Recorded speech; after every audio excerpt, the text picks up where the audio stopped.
ನಮಸ್ಕಾರ ವೀಕ್ಷಕರೇ.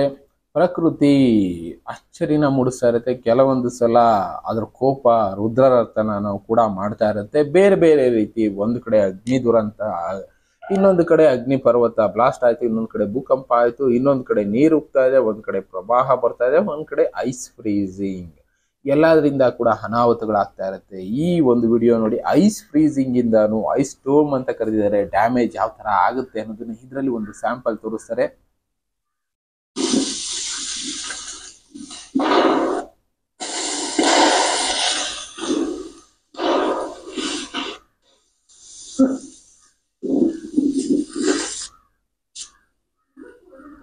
Yeah, it's gonna fall in the house. Please don't fall in the house or next to it. Oh. Oh.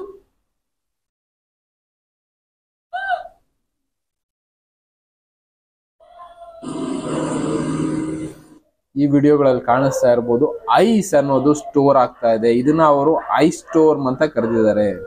ಕೆಲವಷ್ಟು ಕಡೆ ಅತಿಯಾದ ಹಿಮಪಾತ ಆಗ್ತಾ ಇದೆ, ಪ್ಲಸ್ ಫ್ರೀಸಿಂಗ್ ಕೋಲ್ಡ್ ಅನ್ನೋದು ಫಾರ್ಮ್ ಆಗ್ತಾ ಇದೆ. ಇದೇನಾಗ್ತಾ ಇದೆ, ಗಿಡ ಮರಗಳೆಲ್ಲ ಪೂರ್ತಿಯಾಗಿ ಐಸ್ ಆಗ್ತಾ ಇದೆ. ಐಸ್ ಆಗ್ತಾ ಇರೋದ್ರಿಂದ ಅದ್ರ ತೂಕನ ತಡೆಯೋದಕ್ಕಾಗದೆ ಮರಗಳು ಬೀಳ್ತಾ ಇದಾವೆ, ರಸ್ತೆಗಳಲ್ಲಿ ಕೊಂಬೆಗಳು ಮುರ್ಕೊಳ್ತಾ ಇದಾವೆ ತೂಕಕ್ಕೆ. ಇಲ್ಲಿ ಕಾಣಿಸ್ತಾ ಇರ್ಬೋದು, ಇದನ್ನ ಐಸ್ ಸ್ಟೋರ್ಮ್ ಅಂತ ಕರೆದಿದ್ದಾರೆ. ಇದು ಪ್ರಕೃತಿನಲ್ಲಿ ಆಗ್ತಾ ಇರುವಂತ ಬದಲಾವಣೆಗಳಿಗೆ ಒಂದು ಸಾಕ್ಷಿ. ಇದು ಜಸ್ಟ್ 1 ವೀಕ್ ಬಿಫೋರ್ ಮಾಡಿರುವಂತ ವಿಡಿಯೋ, ಅಲ್ಲೇ ಡೀಟೇಲ್ ಕಾಣಿಸ್ತಾ ಇದೆ ಅನ್ಕೊಳ್ತೀನಿ. ಬಟ್ ಇದು ನಮ್ಮಲ್ಲಿ ಆಗದೆ ಇದ್ರು ಬೇರೆ ಬೇರೆ ಕಡೆ, ಬೇರೆ ಬೇರೆ ದೇಶದಲ್ಲಿ ಈ ತರ ಐಸ್ ಕೋಲ್ಡ್ ಅನ್ನೋದು ಇಂಪ್ಯಾಕ್ಟ್ ಮಾಡ್ತದೆ. ಐಸ್ ಸ್ಟೋರ್ಮ್ ಈ ತರದ್ದು ಈಗ ವಾಟರ್ ಸ್ಟೋಮ್ ನೋಡಿದೀವಿ, ಇನ್ನ ಸ್ಯಾಂಡ್ ಸ್ಟೋಮ್ ಕೂಡ ನೋಡಿದೀವಿ, ಇನ್ನ ಇದು ಅಗ್ನಿ ಪರ್ವತದ ಸ್ಟೋಮ್ ಅಂತಾನೆ ಹೇಳ್ಬೋದು. ಯಾವ ರೀತಿ ಅಗ್ನಿ ಪರ್ವತ ಒಂದು ದೇಶನ ಹತ್ತಿ ಉರಿಸ್ತಾ ಇದೆ. ಎಲ್ಲಿ ಬದುಕಬೇಕು ಅಂತಾನೆ ಗೊತ್ತಾಗ್ತಾ ಇಲ್ಲ. ಇಲ್ಲಿ ಜನ ಬದುಕಿದಂತ ಜಾಗಗಳಿಗೆಲ್ಲ ಲಾವಾ ಹರ್ಕೊಂಡ್ ಬರ್ತಾ ಇದೆ. ಮನೆ ಪಕ್ಕನೆ ಲಾವಾಗಳು ಹರ್ಕೊಂಡ್ ಬರ್ತಾ ಇದೆ. ಗೊತ್ತೇ ಇಲ್ಲ ಭೂಮಿಯಿಂದ ಯಾವಾಗ ಎಲ್ಲಿ ಏನ್ ಉಕ್ಕುತ್ತೆ ಅಂತಾನು ಹೇಳೋದಕ್ಕಾಗೋದಿಲ್ಲ. ಮಾರ್ಚ್ ಅಲ್ಲಿ ಆಗಿರುವಂತ ಇನ್ಸಿಡೆಂಟು ಸ್ಯಾಂಪಲ್ಸ್ ಗಳು ಒಂದು ತೋರಿಸ್ತಾ ಇರೋದು, ಮನೆಗಳು ಯಾವ ರೀತಿ ಹತ್ತಿ ಉರಿತಾ ಇದೆ. ಪ್ರಕೃತಿ ಮುಂದೆ ಯಾರು ಶ್ರೀಮಂತರಲ್ಲ, ಯಾರು ಬಡವರಲ್ಲ. ಪ್ರಕೃತಿ ರಿಯಾಕ್ಷನ್ ತಗೋಬೇಕು ಅಂದ್ರೆ ಇದೆಲ್ಲ ಶ್ರೀಮಂತರ ಮನೆಗಳೇ ಹೋಗ್ತಾ ಇರೋದು. ಅವರು ಏನು ನೋಡಲ್ಲ. ಅದಕ್ಕೆ ಎಲ್ಲಿ ಉಕ್ಕಬೇಕು ಅನ್ಸುತ್ತೆ, ಎಲ್ಲಿ ಕರ್ಕೊಂಡು ಹೋಗ್ಬೇಕು ಅನ್ಸುತ್ತೆ ಕರ್ಕೊಂಡು ಹೋಗ್ತಾ ಇರತ್ತೆ. ಇದರಿಂದ ಬಚಾವ್ ಆಗೋದಕ್ಕೆ ದಾರಿಗಳು ಮೊದಲೇ ನೋಡ್ಕೊಂಡಿರ್ಬೇಕಷ್ಟೇ. ಬಟ್ ನಾವು ಬದುಕ್ತಾ ಇರುವಂತ ಸೇಫಾ ಜಾಗ ಇಲ್ವಾ ಅಂತ ಎಲ್ಲರಿಗೂ ಗೊತ್ತು ಮಾಡ್ಕೊಳ್ಳೋದು ತುಂಬಾನೇ ಕಷ್ಟ. ಅದಕ್ಕೆ ಹಿಂದಿನ ಕಾಲದಲ್ಲಿ ಏನ್ ಮಾಡ್ತಾ ಇದ್ರು, ನದಿ ಹರಿಯೋ ಪಾತ್ರಗಳಲ್ಲಿ ಜನಗಳು ಹೋಗಿ ಬದುಕ್ತಾ ಇದ್ರು. ಅಲ್ಲಿ ಸೇಫ್ ಅನ್ನೋದನ್ನ ಜನ ಅರ್ಥ ಮಾಡ್ಕೊಂಡಿದ್ರು. ಈಗೇನಾಗಿದೆ, ಇರೋ ಬರೋ ಜಾಗದಲ್ಲೆಲ್ಲ ನದಿಗಳೆಲ್ಲ ಮುಚ್ಚಾಕಿದ್ವಿ, ಮನೆಗಳು ಕಟ್ಕೊಂಡ್ಬಿಟ್ವಿ. ಯಾವ ಜಾಗ ಸೇಫು, ಯಾವ ಜಾಗ ಏನು ಅರ್ಥ ಆಗ್ತಾ ಇಲ್ಲ. ಕಾರಣ ನದಿಗಳು ಜಾಗ ಇಲ್ಲದೆ ಎಲ್ಲೆಲ್ಲಿ ಉಕ್ಕುತ್ತೆ ಏನು ಹೇಳೋದಕ್ಕಾಗೋದಿಲ್ಲ. ಎಕ್ಸಾಂಪಲ್, ಮೊನ್ನೆ ಮಯನ್ಮಾರಲ್ಲಿ ಭೂಕಂಪ ಆಯ್ತು. ಭೂಕಂಪ ಆದಾಗ ಇದಕ್ಕಿದಾಗೆ ಬೋರ್ವೆಲ್ಗಳಲ್ಲಿ ನೀರ್ ಯಾವ ತರ ಹೋಗ್ತಾ ಇದೆ ನೋಡಿ. ಭೂಮಿ ಒಳಗಡೆಯಿಂದ ನೀರ್ ಎಲ್ಲಾ ಕಡೆ ಆಚೆ ಬರೋದಕ್ಕೆ ಶುರು ಆಗಿದೆ. ಇದು ಮಯನ್ಮಾರಲ್ಲಿ ಆದಂತ ಇನ್ಸಿಡೆಂಟು. ಭೂಮಿ ಅರ್ಥಕ್ವೇಕ್ ಆಗಿದ್ದಕ್ಕೆ ನೀರು ಬರೋದಕ್ಕೆ ಒಂದು ಜಾಗ ಸಿಕ್ತು. ಭೂಕಂಪದಿಂದ ಎಲ್ಲಂದ್ರಲ್ಲಿ ನೀರು ಉಕ್ಕೋದಕ್ಕೆ ಶುರು ಆಯ್ತು. ಮಾಮೂಲಿ ನೀರ್ ಪೈಪ ಇಲ್ಲ, ಅಲ್ಲಿ ಪಕ್ಕದಲ್ಲಿ ತೋರಿಸಿದ್ರು ಬೋರ್ವೆಲ್ ಪೈಪ್ ಇಂದ ಕೂಡ ನೀರು ಅನ್ನೋದು ಹೋಗ್ತಾ ಇದೆ. ನೀರಿನ ಹರಿವು ಭೂಮಿ ಒಳಗಡೆ ಬದಲಾಗೋಯ್ತು. ಯಾವ್ದೋ ಒಂದ್ ದಿಕ್ಕಲ್ಲಿ ಹೋಗ್ತಾ ಇದ್ದಂತ ನೀರು ಎಲ್ಲ ಉಕ್ಕೋದಕ್ಕೆ ಶುರು ಆಯ್ತು. ಕಾರಣ ಭೂಕಂಪದಿಂದ ಇಂಥದ್ದೆಲ್ಲ ಆಗತ್ತೆ. ಇನ್ನೇ ಹೇಳ್ತಾ ಇರೋದು, ಒಂದ್ ಕಡೆ ನೀರಿನಿಂದ ದಾಳಿ ಆದ್ರೆ, ಇನ್ನೊಂದ್ ಕಡೆ ಅಗ್ನಿಯಿಂದ, ಒಂದ್ ಕಡೆಯಿಂದ ಐಸು, ಒಂದ್ ಕಡೆಯಿಂದ ಸ್ಟೋಮ್. ಇದು ಬಾಂಬೆನಲ್ಲಿ ರೀಸೆಂಟ್ ಆಗಿ ಆಗಿರುವಂತದ್ದು. 3 ಡೇಸ್ ಬಿಫೋರು ಬಾಂಬೆನಲ್ಲಿ ಕಾಣಿಸ್ಕೊಂಡಂತ ಸ್ಯಾಂಡ್ ಸ್ಟೋಮ್, ಡಸ್ಟ್ ಸ್ಟೋಮ್ ಅಂತ ಕರೆದಿದ್ದಾರೆ. ಅಂದ್ರೆ ಧೂಳು ಮಣ್ಣು ಎಲ್ಲ ಸೇರ್ಕೊಂಡು ಪೂರ್ತಿಯಾಗಿ ಆಕಾಶನೇ ಕಾಣಿಸ್ತಿಲ್ಲ ಬಾಂಬೆನಲ್ಲಿ. ಆ ತರ ಒಂದು ಇನ್ಸಿಡೆಂಟ್ ಇರೋದು ಅಲ್ಲಿ ಕ್ರಿಯೇಟ್ ಆಯ್ತು. ಮಳೆ ಬರುವಾಗ ಕೆಲವೊಂದ್ಸಲ ಸುಂಟ್ರುಗಳು ಎಲ್ಲ ಇದ್ದಾಗ ಮಣ್ಣನ್ನೆಲ್ಲ ಎತ್ಕೊಂಡು ಹೋಗ್ಬಿಡುತ್ತೆ, ಏನು ಕಾಣೋದಿಲ್ಲ, ಧೂಳು ಪೂರ್ತಿಯಾಗಿ ಕವರ್ ಆಗುತ್ತೆ ಅಂತಾರಲ್ಲ, ಆ ರೀತಿ ಇನ್ಸಿಡೆಂಟ್ ಬಾಂಬೆನಲ್ಲಿ ಕ್ರಿಯೇಟ್ ಆಯ್ತು ರೀಸೆಂಟ್ ಆಗಿ. ಒಂದು 3-4 ಡೇಸ್ ಬಿಫೋರು. ಇದನ್ನೇ ಹೇಳ್ತಾ ಇರೋದು. ಥಂಡರ್ ಸ್ಟೋಮ್ ವಾರ್ನಿಂಗ್ ಬೇರೆ ಅಲ್ಲಿ ಕೊಟ್ಟಿದ್ದಾರೆ. ಎಲ್ಲ ಕಡೆ ಈ ತರ ಅನಾಹುತಗಳು ಜಾಸ್ತಿ ಆಗ್ತಾ ಇರೋದಕ್ಕೆ ಕಾರಣ ಪ್ರಕೃತಿ ರಿಯಾಕ್ಟ್ ಮಾಡೋದಕ್ಕೆ ಶುರು ಆಗಿದೆ ಅನ್ನೋದಕ್ಕೆ ಸ್ಯಾಂಪಲ್ಗಳು ನಾವು ತೋರಿಸ್ತಾ ಇರ್ತೀವಿ. ಇನ್ನ ಕೆಲವು ಕಡೆ ಅಗ್ನಿ ಪರ್ವತಗಳು ಈ ತರ ಉಕ್ಕೋದಕ್ಕೆ ಶುರು ಆಗಿದೆ.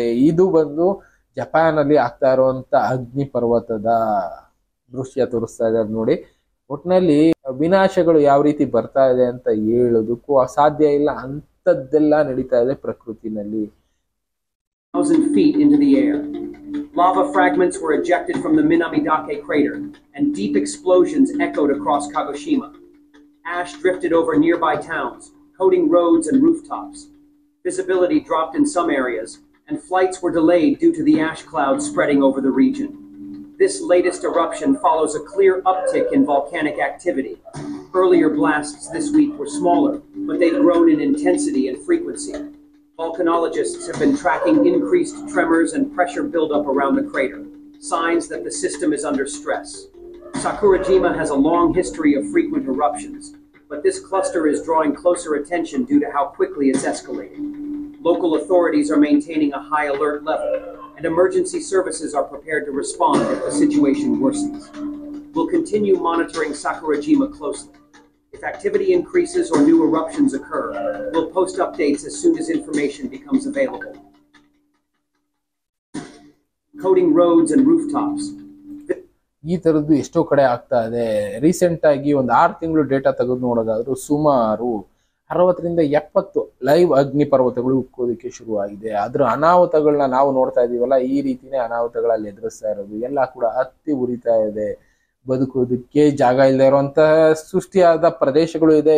ಇನ್ನ ಕೆಲವಷ್ಟು ಕಡೆ ಡಸ್ಟ್ ಇಂದ ಮಾತ್ರ ಇನ್ನ ಅದ್ರ ಒಂದು ಸಣ್ಣ ಮುನ್ಸೂಚನೆಯನ್ನ ಕೊಟ್ಟು ಅಲ್ಲಿಂದ ಜಾಗ ಖಾಲಿ ಮಾಡಿ ಅಂತ ಜನರಿಗೆ ಹೇಳ್ತಾ ಇದೆ. ಈ ತರದ್ದು ನೆಕ್ಸ್ಟ್ ಅಲ್ಲಿ ಆಗಬಹುದು, ಮೊದಲೇ ಸಿದ್ಧಾಗಿ ಜಾಗ ಬಿಟ್ಟು ಓಡೋಗಿ ಅನ್ನೋ ಲೆಕ್ಕಕ್ಕೆ ಪ್ರಕೃತಿ ಎಚ್ಚರ ಕೊಡ್ತಾ ಇದೆ. ಒಂದೊಂದು ಸಣ್ಣ ಮುನ್ಸೂಚನೆ ಕೊಟ್ಟಿರುತ್ತೆ, ನಾವು ಅರ್ಥ ಮಾಡ್ಕೊಳ್ಳಿಲ್ಲ ಅಂದ್ರೆ ಸುಟ್ಟು ಬೂದಿ ಮಾಡುತ್ತೆ ಅಷ್ಟೇ. ಯಾವ ಮಟ್ಟಕ್ಕೆ ಈ ಲಾಭನ ಎದುರಿಸೋದಕ್ಕೆ ಜನರ ಕೈಲಿ ಸಾಧ್ಯ ಇದೆಯಾ? ಚಾನ್ಸೇ ಇಲ್ಲ ಅಲ್ಲ. ಜನ ವಸತಿ ಇರುವಂತ ಜಾಗದಲ್ಲೇ ಉಗ್ತಾ ಇರುವಂತ ಲಾಭ ಕಾಣಿಸ್ತಾ ಇರ್ಬೋದು. ಎಷ್ಟು ಡಿಸ್ಟೆನ್ಸ್ ಇದೆ ಇಲ್ಲಿಂದ? ಹೆಚ್ಚೆಚ್ಚು ಅಂದ್ರೆ ಒಂದು ಅರ್ಧ ಕಿಲೋಮೀಟರ್ ಡಿಸ್ಟೆನ್ಸ್ ಅಲ್ಲಿ ಎಷ್ಟು ಎತ್ತರಕ್ಕೆ ಎಗರ್ತಾ ಇದೆ ನೋಡಿ. ಅಂದ್ರೆ ಅಲ್ಲಿ ಭೂಮಿ ಒಳಗಡೆ ಒಂದು ಬಿರುಕು ಅನ್ನೋದು ಬಿಟ್ಟಿದೆ. ಮುಂದೆ ಅಲ್ಲಿ ಇನ್ನ ಅನಾಹುತಗಳಾಗತ್ತೆ ಅಂತ ಒಂದು ಎಚ್ಚರಿಕೆ ಅಷ್ಟೇ ಇದೆ. ಎಲ್ಲ ಅರ್ಥ ಮಾಡ್ಕೊಳ್ಳೋರು ಅರ್ಥ ಮಾಡ್ಕೋಬಹುದು. ಕಾಣಿಸ್ತಾ ಇದೆ. ಈ ಲಾಭನ ಯಾರ ಕೈಯಿಂದನಾದ್ರೂ ತಡೆಯೋದಕ್ಕಾಗುತ್ತಾ? ಆಗೋದಿಲ್ಲ ಅಲ್ಲ. ಇದು ಪ್ರಕೃತಿ ಎಚ್ಚರಿಕೆ ಗಂಟೆ ಮಾತ್ರ. ಈ ತರದ್ದು ನಮ್ಮಲ್ಲಿ ಆಗುತ್ತೋ ಬಿಡುತ್ತೋ, ಬಟ್ ಅಲ್ಲಿ ಜನ ಕಷ್ಟ ಅಂದಾಗ ಎಲ್ಲಿ ಸೇಫ್ ಆಗಿರುತ್ತೆ ಆ ಜಾಗಕ್ಕೆ ಬರೋದಕ್ಕೆ ನೋಡ್ತಾರೆ. ಅಲ್ಲಿರುವಂತವ್ರ ಹತ್ರ ಕಿತ್ಕೊಂಡು ತಿನ್ನೋ ಕೆಲಸನೂ ಮಾಡ್ತಾರೆ. ಅದನ್ನ ಎದುರಿಸೋದಕ್ಕೆ ಸಿದ್ಧತೆ ಮಾಡ್ಕೊಳ್ಳಿ ಅನ್ನೋರು ತುಂಬಾ ಜನ ಇದ್ದಾರೆ. ಸಿದ್ಧತೆ ಮಾಡ್ಕೊಳ್ಳಿ, ಬಿಡೋರು ಬಿಡಿ. ಒಟ್ನಲ್ಲಿ ಪ್ರಕೃತಿ ವಿಕೋಪಗಳು ಇನ್ನೇನ್ ಕೆಲವು ದಿನಗಳಲ್ಲಿ ಮಳೆ ಜಾಸ್ತಿ ಆಗ್ಬೋದು. ನಮ್ಮಲ್ಲೂ ಕೂಡ ಕರ್ನಾಟಕದಲ್ಲೂ ಅತಿಯಾದ ಮಳೆ ಈ ವರ್ಷ ಆಗುತ್ತೆ ಅಂತಾನೆ ಇಷ್ಟಿಷ್ಟು ಪ್ರಿಡಿಕ್ಷನ್ ಅನ್ನೋದಕ್ಕಿಂತ ಇವನ್ ಸೈಂಟಿಸ್ಟ್ಗಳು, ಜಿಯೋಲಾಜಿಕ್ ಆಫೀಸರ್ಸ್ಗಳು ಎಲ್ಲ ಹೇಳಿರೋದು ಅದೇ.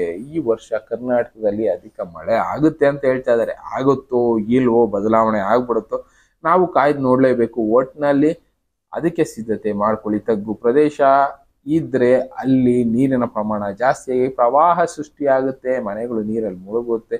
ಇಂಥ ಪರಿಸ್ಥಿತಿಗಳು ಬರಬಹುದು. ಇದನ್ನ ಎದುರಿಸೋದಕ್ಕೆ ಸಿದ್ಧತೆ ಮಾಡ್ಕೋಬೇಕಾಗತ್ತೆ ಅಷ್ಟೇ. ಈ ತರದ್ದು ಪ್ರಕೃತಿ ವಿಕೋಪ ಬಂದಾಗ ನಮ್ಮನ್ನ ಕಾಪಾಡೋರು ಯಾರು? ನಮ್ಮ ಸುತ್ತಮುತ್ತ ಇರೋರೇ ಅಲ್ವಾ. ಅಂಥವ್ರ ಜೊತೆ ಒಳ್ಳೆ ಒಡನಾಟ ಇಟ್ಕೊಂಡ್ರೆ ಕಾಪಾಡೋ ಕೆಲಸ ಮಾಡ್ತಾರೆ. ಅವ್ರ ಜೊತೆ ಅಯ್ಯೋ ಯಾಕೆ ಅಂತ ಕಿತ್ತಾಟ ಮಾಡ್ಕೊಂಡ್ರೆ ಇಂಥ ಸಂದರ್ಭ ಬಂದಾಗ ಕೈ ಬಿಟ್ಟು ಕೆಲಸ ಮಾಡ್ತಾರೆ. ಎಲ್ಲದಕ್ಕೂ ನಾವೇ ಕಾರಣ ಆಗ್ತೀವಿ. ನಮ್ಮ ಸುತ್ತಮುತ್ತ ಇರೋರ ಜೊತೆ ಒಂದು ಒಳ್ಳೆ ರಿಲೇಶನ್ಶಿಪ್ ಇಟ್ಕೊಂಡ್ರೆ ಆಗುವಂಥ ಇನ್ಸಿಡೆಂಟ್ಗಳ ಬಗ್ಗೆ ಯಾವುದೋ ಒಂದು ಮೂಲದಿಂದ ಒಂದು ಮುನ್ಸೂಚನೆ ಸಿಗುತ್ತೆ. ನಮ್ಮನ್ನ ನಾವು ಕಾಪಾಡ್ಕೊಳ್ಳೋ ಕೆಲಸ ಮಾಡ್ಬೋದು, ಇಲ್ಲ ಯಾರೋ ಒಬ್ರು ಕಾಪಾಡೋ ಕೆಲಸ ಮಾಡ್ತಾರೆ ಅಷ್ಟೇ. ಇದು ಪ್ರಕೃತಿ ನಮಗೆ ಕೊಟ್ಟಿರುವಂಥ ವರ. ಇಂಥದನ್ನ ಅರ್ಥ ಮಾಡ್ಕೊಂಡು ಬದುಕೋ ಪ್ರಯತ್ನ ನಾವು ಮಾಡೋಣ. ಇನ್ನು ಬೇರೆ ಬೇರೆ ವಿಷಯಗಳ ಜೊತೆ ನಾನು ಮತ್ತೆ ಸಿಗ್ತೀನಿ. Thank you. Good bye.